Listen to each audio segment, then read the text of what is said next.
Alright guys, how's everybody doing? Um, Today I wanted to talk about our new best friend, the clicker. I mentioned it to everybody. It's our primary tool, so I want to use it early and often. But I want to also explain why and how to use it. So, first things first, if your dog has never used the clicker before, i.e. these three, we're going to need to do something called loading our clicker. Loading our clicker is just a layman's term for conditioning the tool. So right now this is an unconditioned tool. It's just a noise. It doesn't really mean anything. It's not equated to anything just yet. But once we condition it in, clicker equals reward, and lets the dog know in a precise and timely way that we like what they're doing and they've done what we asked. It does it in a way that a good dog, good job type of verbal marker may fail, because those verbal markers are going to sound different coming from me, different coming from you, different coming from my partner, different from anybody. The difference is not only tonal, but it can also be timely. We might have a different cadence to how we say good boy, good dog, good job, and all of that matters. We need to be as consistent as we can if we're going to get the most consistent results, right? That's why we use this little guy. So this originally came from behavioral psychologist that you might know, B.F. Skinner, if you've ever heard of him, responsible for creating and popularizing operant conditioning, which we'll get more into later. But that's a good name to know, B.F. Skinner. That's a behavioral psychologist we're gonna focus on a lot. All of us trainers have borrowed a lot of things from these behaviorists, B.F. Skinner being a primary one, but who really popularized the clicker in the dog training world was Karen Pryor. Probably heard that name, maybe not. Maybe you've come across it on Google. I guarantee if you look up what a clicker is and how to use it, Karen Pryor's name is going to come up. Unfortunately, she just passed away last month, but Karen Pryor has been the leading behaviorist in terms of supporting the efficacy and benefit of using a clicker in training. Originally, she did marine biology training with clickers, communicating with dolphins and things like that, just big marine animals. Showed its efficacy there, and then moved over into canine training. It's also used in equestrian training. I like to tell people, if a clicker can work on a 1,500-pound animal, it can easily work on our less than or around 100-pound animals. So, first thing, as I mentioned already, step one, when we have these guys, is loading the clicker or conditioning the tool. Right now, it is an unconditioned stimuli. It doesn't mean anything to them. It's a noise. Had a little bit of an effect, but that's inadvertent. That isn't conditioned. That is just the same as if they heard a car honk outside. Okay, they're just responding to environmental noises. But what they're going to learn is click equals reward. How do we teach that? So right now, as long as they're not doing anything disobedient, which they're not, they're just sitting in their crates, they're being very patient, actually. Big boy here is even laying down, which I love, so I'll probably start with him. we're just going to be giving away freebies. Okay, we're just going to be click, treat, click, treat, click, treat. That's what loading the clicker is. What that starts getting going up here is that when I hear this noise, it's immediately followed by a reward. Okay, this is an R plus tool. R plus as a reference to B.F. Skinner's operant conditioning, which I'll send you a video on as we get in the future, as we move along. But it's a positive reinforcement tool. R plus, is that backwards for you guys? We can go this way. R plus means positive reinforcement. That's what we're focused on. That's what we're using. These are domestic dogs. We don't need anything else. That's our sole basis for training. It's R plus, positive reinforcement.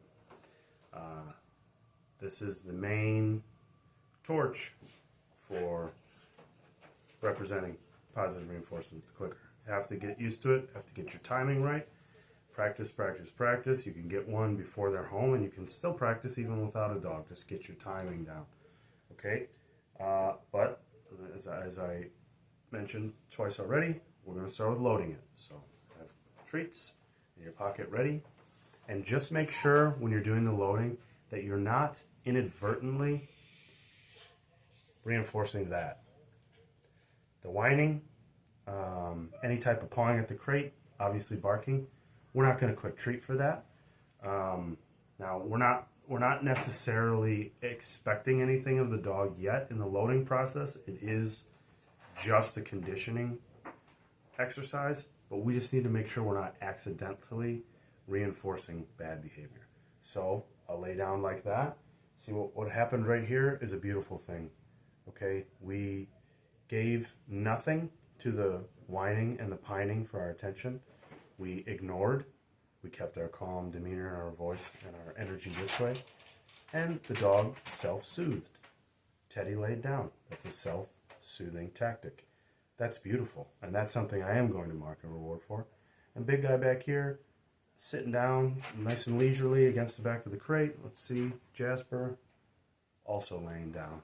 If you can see my foster dog here laying down. And Jasper has used the clicker, so we're going to focus on your guys because we're here to work. So just make sure they're not doing anything actively disobedient, like the whining, crying. See, he's laying down but still a little crying, so I'm not going to click for that. I'm going to start with big guy because he's doing the best. And this is a way where you were doing something so simple and mindless, like loading a clicker, click treat, but we can still consider behavior. Always consider behavior when we're doing any type of training, even if it's obedience training. If we're asking our dog to sit and they sit, but they're wagging uncontrollably as they're sitting, or they're whining, or they're raising their paw for attention, I'm not going to mark and reward that. That's not my sit. That's an uncontrolled, overstimulated dog attempting to jump through a hoop as quickly as possible. What I mean by that is get to the reward as quickly as possible. We're concerned with our dog's behaviors, right? That's why all three are here. That's the main focus, is behavioral adjustment training, BAT training. So be cognizant of that at all times. What state of mind is my dog in? How is that state of mind manifesting? Is it in whining? Is it in uncontrollable body movements? Is it in barking? Is it in pacing? However your dog is feeling on the inside, it's going to come out via their body language. So even when we're doing something so simple as loading a clicker, I'm still using all my experience and mindfulness to be cognizant of the state of mind the dog's in when I'm doing something so simple as clicking. Because again, I don't want to click at the wrong moment. Because if I'm getting the whining sit, if I'm getting the sit that's like, come on, give me a treat, scratching at the kennel, and I click and I work on my loading for that, all that they're going to get in their mind, all that's going to be conditioned in is, if I whine and if I scrape at the kennel, this guy hits this weird button and then gives me a treat, so what am I going to continue doing? Whining and scraping at the kennel. Ignoring your dog is probably the easiest cure-all. Wouldn't say cure most in behavioral adjustment training. This dog wanted all my attention, all my treats. Still does, but it's working through it. You can hear the whining every once in a while, but now what just happened there, Teddy bounced out of it really fast, but he was in what we call a double down. His head was down as well as his body. And he popped back up because he's a puppy. But, you know, if we catch those moments, which I'm going to now with the clicker, once it's conditioned in, then we can catch those moments and we can reinforce those moments so much more easily. When this means reward to the dog, all I have to do is be over here, watch for good behavior, like laying down, like the double down, which is the head down after the body's down, like the licking, you know, self-soothing, and playing with the toy. And then I hit this button, and because it's conditioned in, the dog knows that in that moment, in that state of mind, it just got rewarded. Okay? We communicated effectively, efficiently, consistently by just this noise that we like what our dog is doing. He's starting to play with toys now. Lovely. All self-soothing tactics. He's the youngest one here, so being ignored is the hardest for him right now. I'm doing this demo, right? My back's to the dog. Not used to stuff like this. But great instincts. There's some bad instincts. There's the barking. But we don't have our clicker conditioned yet. So we can't just be clicking randomly, hoping that he understands that it's a reward. He doesn't know that yet. But once this is in, invaluable tool. So we're going to go around. I'm going to pick the calmest. I'm going to start with him. That is very calm, and it's a very relaxed sit. But this guy's in a down. Down is much more calm than a sit. So we're going to go here. Boom. Pay. Move along to the next calmest. Boom. Pay. He's going to get in the mix because he's laying down. Boom. Pay. And if he can control himself while everyone else gets paid, he's going to get paid too. You don't need any words. There's no vocal cues. This is speaking for you. We're still just loading. Unconditioned stimuli right now. We're about to condition in.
Okay?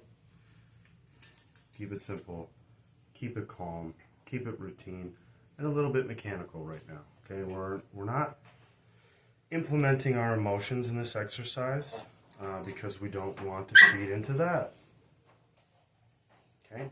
We don't want to overstimulate the dog. So even though I'm a professional, even though I controlled myself and I distributed loading the clicker calmly, he still got whiny and anxious. Do you know how much more whiny and anxious he would have gotten had I did that very enthusiastically, high-pitched voices, moving very quickly?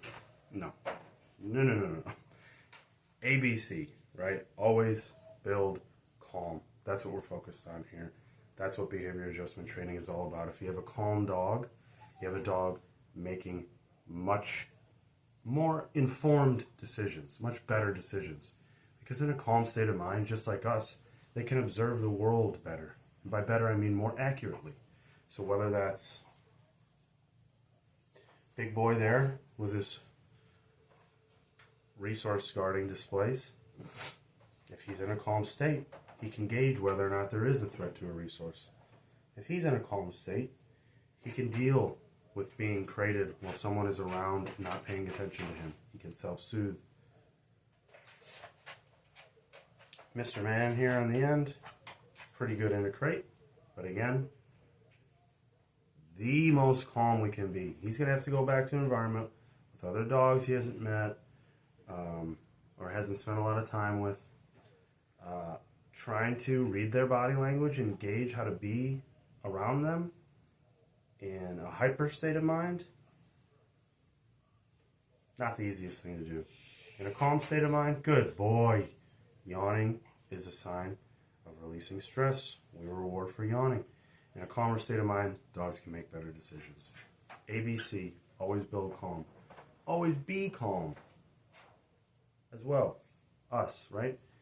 They're always looking at us to see what to emulate, right? We have to become a confident, controlled, and informed leader for them. And that doesn't happen with erraticisms and quick gesticulations and high-pitched voices. They learn to respect calmness and clear communication, really. You know, and what I mean by that is communicating to them how they would communicate to each other. Okay? We got another guy messing with his bone. He's ignoring me. He's going back into his sit. Jasper's already laying down. Beautiful.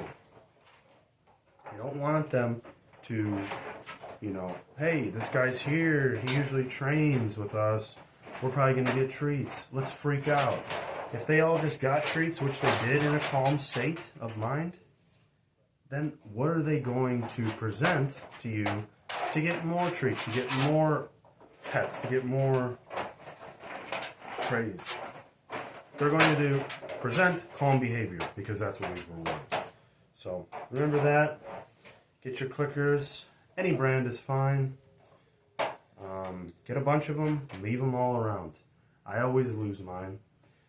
So I'll hook them on doors, right? Perfect with the spring lanyard here, hook it on a door. Just to have them.